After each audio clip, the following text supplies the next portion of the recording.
통합과학은 고1 1학기 중간고사가 제일 어려워요. 고등학교 1학년 1학기 중간고사 그 내용이 계속 울고먹어요. 이때만 잘해놓으면 그 뒤로는 그냥 쭉 풀려요. 그래서 1학년 1학기 때 제일 제가 신경 쓰는 부분은 안녕하세요. 입시가 막막할 땐 유니브클래스 윤여정입니다. 우리 2022 개정교육과정이 시행된 지 이제 1년이 지났습니다. 09년생 자녀를 두신 저와 같은 분들은 어떻게 해야 될지 판단하기 어려운 것들이 너무나 많을 거라고 생각이 듭니다. 오늘은 그렇게 대단히 막막한 것 중에서 특히 통합과학. 자, 1학년 때는 통합과학 내신을 했는데 이제 2학년 때는 일반 선택 과목이나 진로 선택 과목을 해야 되는 상황에서 이 통합과학은 또 수능을 봐. 이거를 도대체 어떻게 해야 되지? 정말로 고민이 많으세요. 그래서 우리 선택 과목의 내신과 통합과학의 준비를 어떻게 끌고 가야 하는지에 대한 얘기를 나눠보도록 하겠습니다. 이 분야의 전문가분들 모시고 같이 한번 얘기를 나눠보도록 하겠습니다. 선생님 안녕하십니까? 안녕하십니까? 네, 자기소개 부탁드립니다. 네, 메가스터디 통합과학 강사 장풍입니다. 통과는 장풍으로 통과! 일단 선생님한테 너무 감사하다는 말씀을 드리고 싶은 건 네네. 저희 딸이 작년에 통합과학을 공부를 하면서 아하. 선생님의 수업을 듣고 이해가 되었다라는 얘기를 얼마 전에 저에게 해줬습니다. 풍 많이 포에버.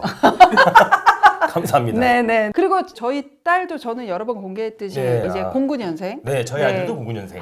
예, 팀 공구의 어머님 대표. 네. 저는 아버님 아버님 대표. 대표. 그래서 오늘은 고2 학부모를 둔 맞아요. 현실적인 고민에 대한 답변도 조금 저희는 할 수 있을 것 같아. 우리 일단 작년에 첫 해였어요. 맞아요. 이제 1년을 경험하셨으니까 네. 고1들은 좀 통합과학 공부를 좀 어떻게 하는 게 좋겠다. 내가 경험을 해봤더니 이런 게 있을까요? 저는 제일 먼저 통합과학을 시작하는 친구들에게 야, 이건 물화생지가 아니야. 통합과학이야.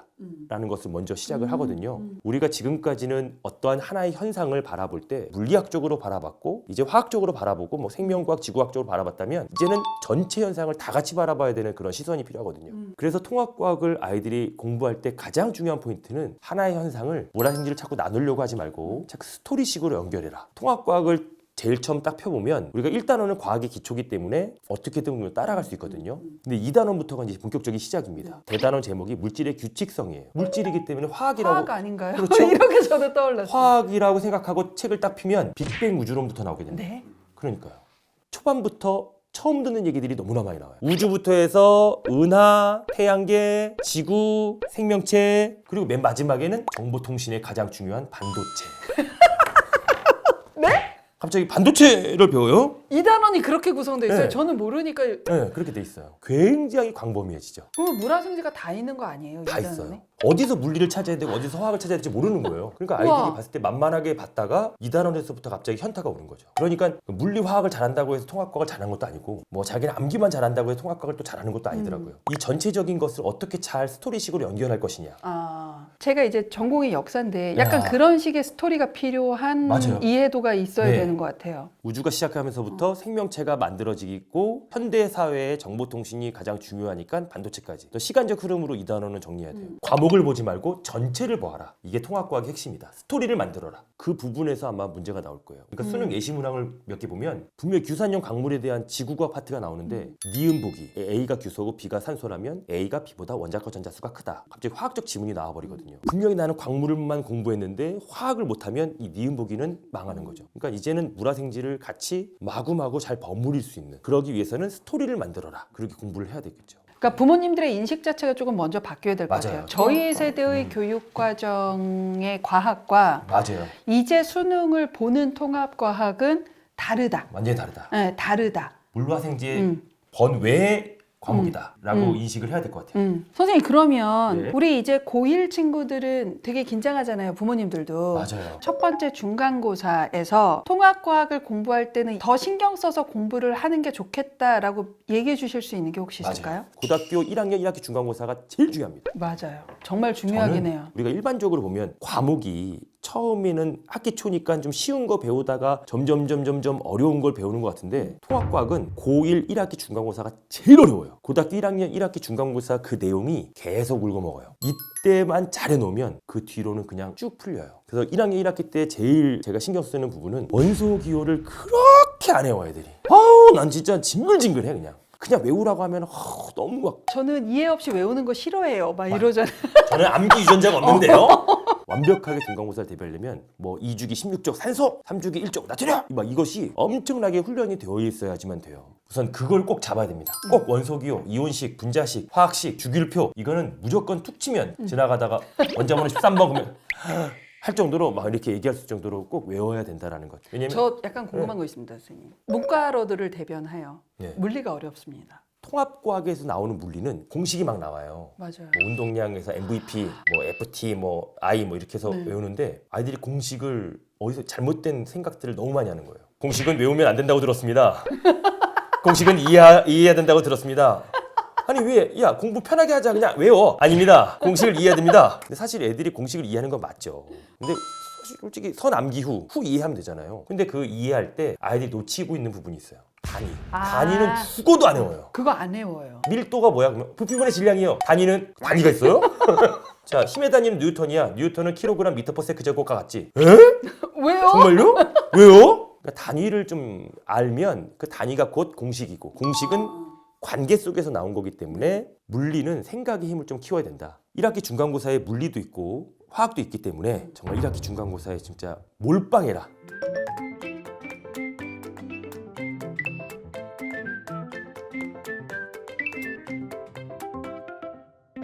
자, 우리 이제 또 고민해야 되는 게 1학년 때 통합과학을 배우고 수능을 또 통합과학으로 해야 하는 맞아요. 첫 세대예요. 내신과 수능의 난이도의 차이는 어느 정도 차이가 날까요, 선생님? 저는 난이도의 차이도 있고 내용의 차이도 있을 것 같아요. 내신은 학교 선생님들의 재량으로 출제를 하는 것이기 때문에 물화생지를 각각 전공하신 선생님들이 통합과학을 학교에서 강의하거든요. 물리를 전공한 선생님께서는 굉장히 또 물리를 깊숙이 들어가고 지구과학은 정말 막 엄청 깊게 들어가고 화학도 마찬가지더라고요. 그래서 내신은 그 학교에서의 내용의 깊이를 좀 더 확실하게 봐야 되고 그리고 학교 수업 시간을 위주로 통합과학을 정리해야 되는 것이 맞는 것 같고 수능으로 올라오면 당연히 교육부에서 제안한 수능 그 정책에 맞는 내용만 배우기 때문에 내용의 큰 틀은 변하지 않겠지만 아마 난이도는 훨씬 더 깊어질 것이다. 무엇이 어떻게 출제가 될지 모르기 때문에 준비해야 될 양이 더 많아지는 거죠. 그러니까 1세대가 팀 공부 한번 울까요? 진짜 미치겠어. 불확실한 거를 명확하게 해드릴 수는 없어요. 맞아요. 불확실한 건 불확실한 거예요. 맞아요. 그냥 수능을 처음으로 보기 전까지는 불확실성을 확실하게 할 수 있는 방법 따위는 없는 건데 그래도 어떻게 좀 움직여야 되겠다라는 우선순위를 조금 고2 친구들한테는 좀 둬야 될 것 너무 좋은 것 같아요. 어떻게 공부를 해야 돼요? 지금부터 우리 애들은. 저 너무 걱정돼요. 진짜 아까 전에 굉장히 명언을 남기신 것 같아요. 불확실성을 명확하다라고 말할 수 없다. 왜 그거는 확실하게 진짜 얘기할 수 없어요. 불확실한 것을 명확하다고 얘기하는 사람은 거의 다 사기. 그렇죠. 저는 그래서 지금까지 고등학교 2학년의 수능 모의고사는 정말 난이도는 굉장히 낮은 그냥 형식적인 그러한 어떤 모의고사라고 볼 수 있었죠. 맞아요. 그러니까 우리 고등학교 2학년 때 모의고사의 성적이 가끔 가다가 이게 내 수능 성적인가? 라고 생각하지 말고 절대 그럴 필요가 없고 저는 고등학교 2학년 때 내신은 진짜 완벽하게 내신에 몰빵을 하고 방학 때라 또는 아니면 시험 끝나거나 자기가 부족했던 통합과학을 저는 그 짜투리 시간을 통해서 통합과학을 한 번이라도 본다. 너무 큰 계획을 잡지 말고 우리 통합과학의 전체가 6단원이니 통합과학 1의 1단원과 통합과학 2의 3단원은 굉장히 과학의 기초이고 과학과 미래사회니까 좀 쉬운 내용이니 여기 4개의 대단원을 2단원, 3단원, 그리고 통합과학 2의 1단원, 2단원 1단원, 2단원. 네, 그 한 단원씩만이라도 3월 모의고사 전에 2단원, 6월 모의고사 전에 3단원, 그리고 또 9월 모의고사 전에 통합과학 2의 1단원 한 단원씩만이라도 잘 해놓고 모의고사를 봐준다면 고등학교 2학년 전체는 통합과학을 전체적으로 한번 훑어보는 그런 좋은 계기가 될 것이고 그렇게 한 단원씩만이라도 정리해놓으면 문과건 이과건 무조건 안 하는 애들보다 훨씬 더 고3 때 접근이 편할 것이다. 지금 선생님 얘기를 듣다 보니까 그렇게 하면 좋을 것 같아요. 1학년 때 통합과학을 여튼 중간 기말을 보잖아요. 어차피 이걸로 수능을 봐야 되는 첫 세대다 보니까 요거에 대한 자기가 각각의 단원을 공부할 때의 서브노트 같은 것들을 좀 잘 만들어 놓으면 너무 좋죠. 그거를 만들어 놓으면 모의고사 이때야 내가 요번에는 2단원 까먹은 게 있는지 없는지 확인을 해보면서 아 내가 그때 이렇게 썼지 내가 이걸 왜 이렇게 썼지 맞아요. 고민을 하는 걸로 기록이 하면 필요하죠. 진짜 베스트일 것 같아. 맞아요. 네. 선생님 또 들어보니까 좀 궁금한 게 2학년 올라가는 시점 고1에 이제 한 10월 정도면 2학년 선택 과목을 확정을 하잖아요. 네. 정시 파이터라고 네. 뭔가 통합과학의 연계성이 높은 걸 고민하는 친구들이 아주 가끔 있을 수 있어요. 많던데요. 네.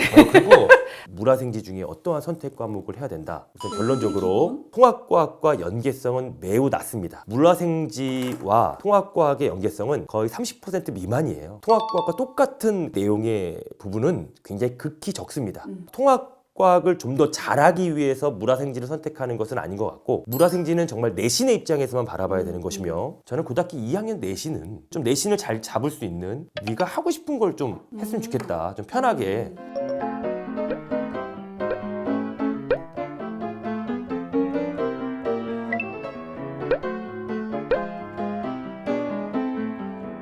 제가 통합과학에 대해서 이제 말씀을 드렸는데, 저는 제일 궁금한 게 그거예요. 저도 이제 공부팀 우리 아이 학부모로서 이제 통합과학, 통합사회를 전체 다 보잖아요. 문과건 이과건. 좀 바뀌는 입시 제도 변화라던가 그런 건 선생님이 좀 말씀해 주셔야 될 것 같아요.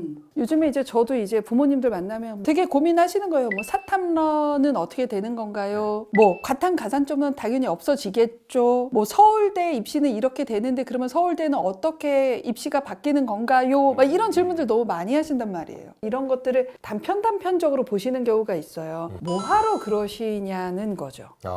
우리 어차피 올해 4월에 2028 대입 전형 계획이 나오죠. 저희 학년에 대입 전형 계획이 나오니까 그때 전반적으로 서영고 서성한 라인, 메디컬 라인, 뭐 중경외시 라인, 건동홍수 라인의 입시적 변화가 이전하고 어떠한 다른 점이 있는가 라는 거는 이렇게 통합적으로 봐야 되지. 아니 서울대 입시 예고한 대로 숭실대가 바뀌나요? 그러니까 뭐 서울대가 바뀌면 모든 학교가 다 바뀐다고. 그렇지는 않으니까 우리 아이들의 일단 성적을 확보하고 그 다음에 대입 전형 계획이 나오면 이때부터 본격적으로 입시 공부는 하시면 된다. 그전에는 제발 내신 확보하는 것과 우리 아이의 생기부가 1학년 때 생기부가 어느 정도 경쟁력이 있는지만 체크를 해보시는 걸로, 제발 2028 입시가 어떻게 될 건지에 대해서 지금 현재 고민하지 않으셨으면 좋겠다라는 말씀을 좀 드리고 입시 요강이 나오면 또 촬영을 바로 하시나요? 그쵸. 그거는 이제 네. 저도 그걸로 저희 딸 대학을 보내야 돼가지고 저는 출연하지 않겠습니다.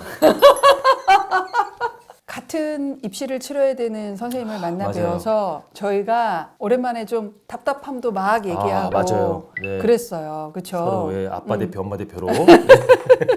되게 불확실한 입시고 맞아요. 저희는 내년에 수능이 끝나고 수시 합격자 발표가 끝나고 정시 합격자 발표가 끝날 때까지는 네. 결과가 없는 채로 여튼 2년을 보내야 맞습니다. 되잖아요. 네. 그렇게 같이 해야 되는 부모님들이니까 팀 공부 아빠 대표로서 마지막으로 우리 팀 공부 부모님들한테 좀 맞아요. 드리고 싶은 말씀 혹시 있을까요? 제가 보니까 유튜브로 굉장히 정보가 많아요. 근데 뚝심을 갖고 중심을 갖고 좀 필요한 정보를 골라 들을 수 있는 좀 현명한 학부모님들이 되어주시길 좀 부탁드리고, 두 번째는 과학, 국영수만이 중요 과목이 아닙니다. 이제 통합과학도 같은 수능을 보게 되는 굉장히 중요한 과목이기 때문에 통합과학도 신경 써주시면 좋을 것 같습니다. 우리 불확실한 뿌연 미래지만 같이 한번 밝게 확실한 미래가 될 수 있도록 열심히 우리 한번 아이들 서포터했으면 좋겠습니다. 힘내주시기 바랍니다. 화이팅 합시다. 네. 자, 그러면 마지막으로 해주셔야 될 게 있습니다. 자, 오늘의 영상이 도움이 되셨으면